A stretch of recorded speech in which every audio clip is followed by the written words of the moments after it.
Hello friends, आपण शिकतोय chapter electrochemistry standard 12 आणि आता आहे लेक्चर नंबर 4. आपण या लेक्चर नंबर 4च्या सुरुवातीला जी कन्सेप्ट बघणार आहोत ती आहे conductivity cell. Now what is conductivity cell? Conductivity cell consist of a glass tube. या पद्धतीची एक ग्लास ट्यूब असते बघा, त्यामध्ये which contain 2 platinum plate coated with a platinum black. ही जी ग्लास ट्यूब आहे त्यामध्ये 2 प्लॅटिनम प्लेट आहे जे इलेक्ट्रोड म्हणून काम करणार आहे आणि त्यांच्यावरती प्लॅटिनम ब्लॅकचं कोटिंग दिलेलं आहे. आता या प्लॅटिनम प्लेटवरती प्लॅटिनम ब्लॅकचं जर का कोटिंग द्यायचं असेल तर तुम्हाला काय करावं लागेल, तर for coating electrolysis of chloroplatinic solution is carried out. Chloroplatinic ॲसिडचं सोल्युशन घ्यायचं आणि त्याचं इलेक्ट्रोलिसिस करायचं आणि ते इलेक्ट्रोलिसिस करताना या प्लॅटिनम प्लेट त्याच्यामध्ये इमर्स करायच्या. म्हणजे या प्लॅटिनम प्लेटवरती प्लॅटिनम ब्लॅकचं ॲडसॉर्शन झाल्याचं दिसेल, एक लेअर तयार झाल्याचं दिसेल. आता प्लॅटिनम ब्लॅकचं कोटिंग कशा करता द्यायचं, तर इलेक्ट्रोड म्हणून बेटर ॲबिलिटी प्लॅटिनम तेव्हा दाखवतो जेव्हा प्लॅटिनमवरती त्याचाच एक प्लॅटिनम ब्लॅकचं कोटिंग आपण त्याच्यावर दिलेलं असतं. म्हणजे प्लॅटिनम प्लेटपेक्षा बेटर इलेक्ट्रोड कोण आहे? Platinum plate coated with a platinum black. मग काय सांगितलं बघा, conductivity cell consist of a glass tube in which 2 platinum plates are used there, which are coated by the platinum black, and these 2 plates along with the glass tube is deep in a solution whose resistance is to be determined. या सोल्युशनचा resistance आपल्याला मोजायचा आहे आणि त्यासाठी glass tube with 2 platinum plate coated with platinum black हे आपण त्यामध्ये immerse केले आहे. That is called as conductivity cell. तर ओव्हरऑल काय सांगता येईल? Conductivity cell consists of a glass tube with 2 platinum plates coated with a platinum black and they are deep in a solution whose resistance is to be determined. This is called as conductivity cell. आता आपल्याला conductivity सेलची एक property लक्षामध्ये घ्यायची आहे. That property is called as cell constant. Previous लेक्चरमध्ये आपण एक इक्वेशन घेतलं होतं, resistance is equal to rho into L upon A, where R is the resistance, rho is the resistivity. बरोबर आहे ना? मग R is equals to rho into L upon A, but rho is equals to 1 upon K. आणि त्यामुळे आपण रोच्या ऐवजी इथे 1 अपॉन के पुटअप केलं. So we have R is equals to 1 upon K into L upon A. एक काम करा, के ला इकडे आणा, आर ला इकडे आणा. मग K is equals to 1 upon R into L upon A. But L upon A is equals to B is equals to cell constant. म्हणून एल अपॉन एच्या ऐवजी आपण बी ठेवणार आहे. So we have K is equals to 1 upon R into B. That is K is equals to B upon R. That is B is equals to KR, where B is the cell constant, K is the electrolytic conductivity and R is the resistance. याचा अर्थ काय? एखाद्या electrolytic सोल्युशनची जर का electrolytic conductivity तुमच्याकडे असेल आणि त्याचा रेझिस्टन्स जर का तुमच्याकडे असेल तर तुम्ही सेल कॉन्स्टंट काढू शकता. सेल कॉन्स्टंट काढण्यासाठी अजून एक मार्ग आपल्याकडे आहे, तो म्हणजे हा फॉर्म्युला होता, B is equals to L upon A, where B is the cell constant. आता एल म्हणजे काय? तर एल म्हणजे आपण या ठिकाणी सांगितलेलं आहे, what is L? It is the distance between the electrode. हे जे 2 इलेक्ट्रोड आहे, या 2 इलेक्ट्रोड मधलं जे डिस्टन्स आहे त्याला आपण L is the distance between 2 electrode. And what is A here? A काही पुस्तकात स्मॉल ए सुद्धा वापरलेला आहे. What is A here? तर A is the area of cross section of the electrode. या इलेक्ट्रोडचा, या प्लेटचा जो क्रॉस सेक्शन आहे तो आहे ए आणि या 2 प्लेटमधलं डिस्टन्स आहे एल. मग जर का तुम्हाला या 2 प्लेटमधलं डिस्टन्स माहिती असेल आणि या प्लेटचा एरिया ऑफ क्रॉस सेक्शन माहिती असेल तर त्या दोघांचा रेशो घ्या, म्हणजे तुम्ही सेल कॉन्स्टंट काढू शकता. यावरनं सेल कॉन्स्टंटची डेफिनेशन सुद्धा दिल्या जाऊ शकते. Cell constant is the ratio of L and A. म्हणजेच काय, cell constant is the ratio of distance between the electrode to the area of cross section of the electrode. यामध्ये जर का आपण दोन्ही प्लेट बदलल्या नाही, त्यांचा एरिया ऑफ क्रॉस सेक्शन बदललं नाही, त्यांच्यामधलं डिस्टन्स सुद्धा बदललं नाही, म्हणजे एल कॉन्स्टंट ठेवला, ए कॉन्स्टंट ठेवला, तर साहजिकच एल अपॉन ए चा रेशिओ सुद्धा कॉन्स्टंट येईल, म्हणजे सेल कॉन्स्टंट हा फिक्स असणार आहे एखाद्या सेल करता, किंवा the cell constant is fixed for the given cell if the distance between two plates change नाही केलं, प्लेट सुद्धा चेंज नाही केलं, त्यांचा एरिया ऑफ क्रॉस सेक्शन सुद्धा आपण चेंज केलं नाही। म्हणून म्हटलंय cell constant has a fix value for the given cell provided that plates are fixed, their area of cross section is fixed, the distance between two plates is also fixed। आणि या फॉर्म्युल्याकडे बघा, B is equals to L upon A। जर का length आपण metre मध्ये घेतली आणि area metre square मध्ये येईल, म्हणजेच 1 अपॉन मीटर हे युनिट असेल सेल कॉन्स्टंटचं, म्हणजेच पर मीटर हे युनिट आपण देऊ शकतो, आणि किंवा पर सेंटीमीटर सुद्धा देता येईल।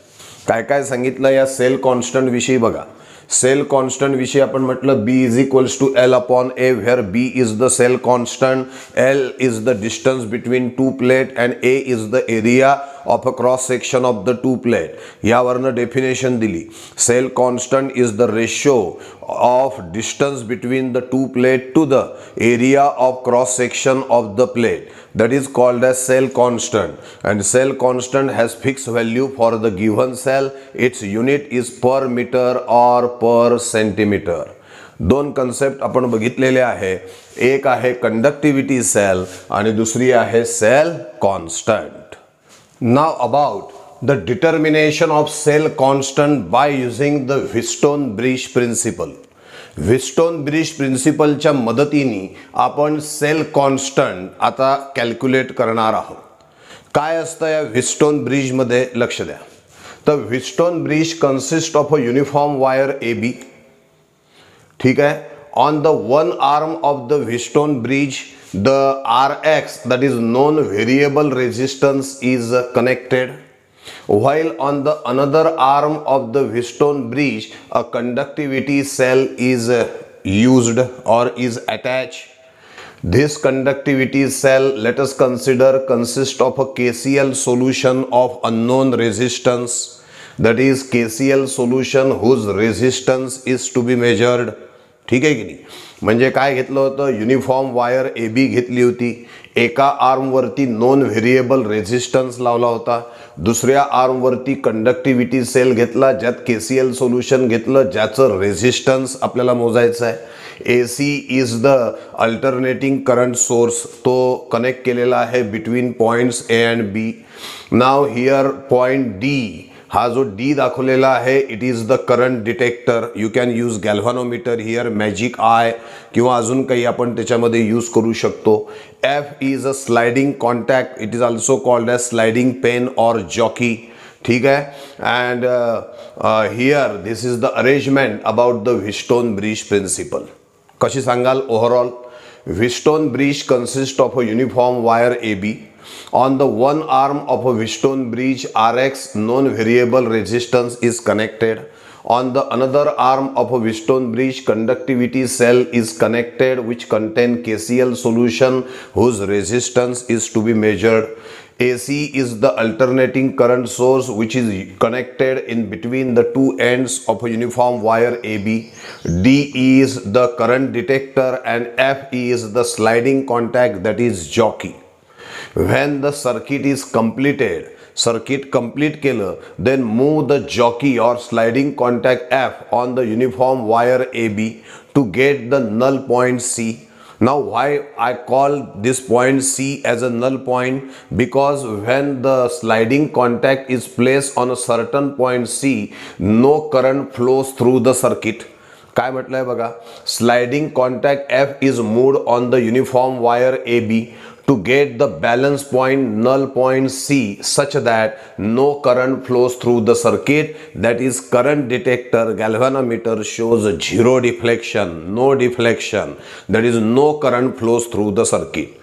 At this stage According to Wheatstone-Bridge principle, the resistance of the conductivity cell, that is KCl, upon the resistance of a wire AC, resistance of a solution KCl, कोणतं सोल्युशन घेतलेलं आहे आपण KClचं, KCl solution, resistance of a KCl solution upon resistance of a wire AC is equals to resistance of a known variable resistance divided by resistance of a wire BC.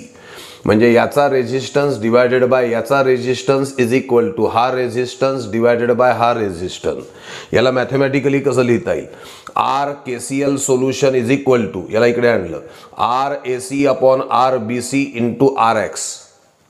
परंतु आपण बघितलेलं आहे की resistance of a conductor is directly proportional to length, and that's why the term resistance can be replaced by the length. म्हणून R AC आणि R BC replaced by length AC and length BC, कारण resistance is directly proportional to length आहे. मग इथे जे R AC आहे त्याच्याऐवजी मी LAC लिहिलं, इथे आर BC आहे त्याच्याऐवजी मी LBC लिहिलं. म्हणजे मला एक फॉर्म्युला मिळाला, R KCl solution is equal to RX into length AC upon length BC. आता ही जी युनिफॉर्म वायर आहे यामध्ये लेंथ AC आपण सहजपणे मोजू शकतो. इथे अशा पद्धतीची मीटर स्केल कनेक्ट केलेली असते आणि त्यामुळे तुम्हाला लेंथ AC मोजणं हे अतिशय सहज शक्य होतं. त्याचप्रमाणे तुम्हाला लेंथ BC सुद्धा मोजता येईल. म्हणजे AC आणि BC आपण इथे मोजू शकतो. RX म्हणजे नोन व्हेरिएबल रेजिस्टन्स आहे, त्याची व्हॅल्यू माहिती आहे. मग याची व्हॅल्यू माहिती आहे, या दोन व्हॅल्यू आत्ताच आपण काढू शकतो, मोजू शकतो याच्यावरनं. म्हणजे या तिन्ही गोष्टी जर का माहीत झाल्या तर resistance of a KCl solution can be calculated. आता resistance of a KCl solution आपण मोजून दाखवलेलं आहे. आता आपल्याकडे फॉर्म्युला आहे B is equals to K into R. R is the resistance of the KCl solution, आत्ताच काढला आपण. K is the electrolytic conductivity of KCl, known आहे, आपल्याला माहिती आहे असं गृहीत धरा. आणि मग K माहिती आहे, R माहिती आहे, म्हणजे K दिलेला आहे. असं सोल्युशन आपण निवडलं ज्याची इलेक्ट्रोलॅटिक कंडक्टिव्हिटी ऑलरेडी माहिती आहे, त्याचा रेजिस्टन्स माहीत नव्हता, तो रेजिस्टन्स आपण कॅल्क्युलेट केलेला आहे. मग K आणि R आपण काढला की या दोघांचं मल्टिप्लिकेशन देतो आपल्याला B म्हणजेच आहे cell constant. Thus the cell constant B can be calculated for the given conductivity cell. आता हा जो कंडक्टिव्हिटी सेल आहे याच्या आपण प्लेट्स बदलणार नाही, त्यांचा एरिया ऑफ क्रॉस सेक्शन बदलणार नाही, त्यांच्यामधलं डिस्टन्स बदलणार नाही. अशा वेळेला तो सेल कॉन्स्टंट फिक्स असेल, त्याची व्हॅल्यू फिक्स असेल. मग तुम्ही सोल्युशन कोणतंही घ्या, KCl सोल्युशन घ्या की कोणतंही समदर सोल्युशन घ्या, सेल कॉन्स्टंट जर का plates fix, area of cross section fix आणि length between two plate fix असेल, ते बदललं नाही तर सेल कॉन्स्टंट हा फिक्स असतो, त्याचा सोल्युशनचा काही संबंध नाही. म्हणजे आता आपल्याजवळ या कंडक्टिव्हिटी सेलचा सेल कॉन्स्टंट आलेला आहे. यांना आपण बदलणार नाही, आता त्यांचं डिस्टन्स नाही बदलणार, प्लेट नाही बदलणार, एरिया ऑफ क्रॉस सेक्शन नाही बदलणार, म्हणजेच त्याचा सेल कॉन्स्टंट आपल्याला ऑलरेडी नोन असणार आहे. आता समजा तुम्हाला एखादं दुसरं सोल्युशन दिलं मी आणि तुम्हाला म्हटलं चला ते जे दुसरं सोल्युशन आहे त्याची इलेक्ट्रोलॅटिक कंडक्टिव्हिटी आणि मोलार कंडक्टिव्हिटी काढून दाखवा, तर ती सुद्धा तुम्हाला काढता येईल. म्हणून आपण हेडिंग दिलेलं आहे, determination of electrolytic conductivity K and molar conductivity lambda of some other given solution.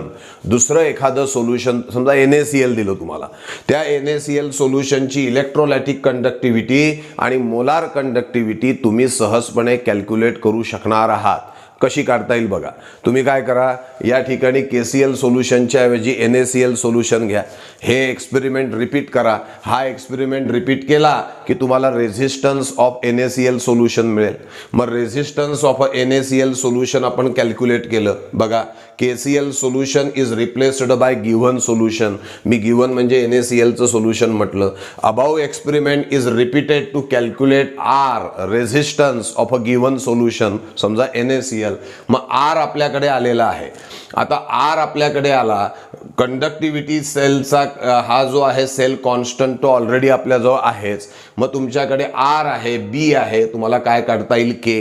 बघा नाव cell constant B is already known. आता काय काढला आपण आर, बी ऑलरेडी माहिती आहे. मग फॉर्म्युला आहे B is equals to K R, म्हणजेच K is equals to B upon R. हा फॉर्म्युला आहे ज्यातला सेल कॉन्स्टंट ऑलरेडी फिक्स आहे, तो माहितीच आहे. रेजिस्टन्स आर आपण आत्ताच कॅल्क्युलेट केलेला आहे. मग बी आणि आर जर का माहिती झाला तर K of the given solution म्हणजे electrolytic conductivity of the given solution आपण डिटरमाइन करू शकतो. आता पुढला एक फॉर्म्युला अजून आहे, molar conductivity is equal to electrolytic conductivity upon molar concentration. आपण आत्ताच इलेक्ट्रोलॅटिक कंडक्टिव्हिटी काढलेली आहे. Concentration, molar concentration of a solution समजा आपल्याला माहिती आहे, ते गिव्हन आहे. मग अशा वेळेला इलेक्ट्रोलॅटिक कंडक्टिव्हिटी माहिती आहे, मोलार कॉन्सन्ट्रेशन माहिती आहे, मग तुम्ही मोलार कंडक्टिव्हिटी या फॉर्म्युल्याच्या मदतीने काढू शकता. असे प्रॉब्लेम्स आपल्याला असणार आहेत. काय केलं आपण या एक्सपेरिमेंटमध्ये, लक्ष द्या. सगळ्यात पहिल्यांदा KCl सोल्युशनचा रेझिस्टन्स आपण काढला आणि त्यानंतर रेझिस्टन्स हा आणि दुसरा त्याची इलेक्ट्रोलॅटिक कंडक्टिव्हिटी माहिती होती आपल्याला. मग रेझिस्टन्स काढला, इलेक्ट्रोलॅटिक कंडक्टिव्हिटी माहिती होती, बी कॅल्क्युलेट केला आपण. बी म्हणजेच कोण आहे, सेल कॉन्स्टंट. तो त्या सेलचा फिक्स असतो, एकदा काढून ठेवून देतात आणि मग प्लेट बदलत नाही, एरिया ऑफ क्रॉस सेक्शन बदलत नाही, त्यांच्यातलं अंतर बदलत नाही. जोपर्यंत या तीन गोष्टी बदलणार नाही तोपर्यंत सेल कॉन्स्टंट त्याचा फिक्स असणार आहे. मग एकदा सेल कॉन्स्टंट अशा पद्धतीने मोजून ठेवून देतात. आता जेव्हा तुम्हाला एखाद्या वेळेला प्रयोग करायला सांगितला आणि तुम्हाला म्हटलं चला तुम्हाला NaCl सोल्युशन दिलेलं आहे, त्याची इलेक्ट्रोलॅटिक कंडक्टिव्हिटी, मोलार कंडक्टिव्हिटी काढून दाखवा. लगेच काढायची. तो सेल कनेक्ट करायचा या व्हिस्टोन ब्रिज प्रिन्सिपलमध्ये, इथे NaCl घ्यायचं आणि एक्सपेरिमेंट पूर्ण करायचा आणि रेझिस्टन्स ऑफ NaCl काढायचं. रेझिस्टन्स ऑफ NaCl तुम्ही काढला की सेल कॉन्स्टंट ऑलरेडी आहेच, म्हणजे मोलार कंडक्टिव्हिटी ऑफ NaCl येईल. मोलार कंडक्टिव्हिटी आपल्याकडे आहे, त्या सोल्युशनचं मोलार कॉन्सन्ट्रेशन आहे, तुम्हाला मोलार कंडक्टिव्हिटी काढता येईल. इलेक्ट्रोलॅटिक कंडक्टिव्हिटी आहे, कॉन्सन्ट्रेशन ऑफ द सोल्युशन आहे, मोलार कंडक्टिव्हिटी सहजपणे कॅल्क्युलेट केल्या जाऊ शकते. हा प्रश्न दोन पद्धतीने विचारतात. Determination of cell constant by using Wheatstone bridge principle इथपर्यंत उत्तर. And how Wheatstone bridge principle is useful to determine electrolytic conductivity and molar conductivity of a given solution. तर त्यासाठी हे पूर्ण उत्तर त्याच्यामध्ये लिहून ॲड करावं लागणार आहे. तर all this is about the Wheatstone bridge principle. लक्षात आलं आहे? थँक्यू.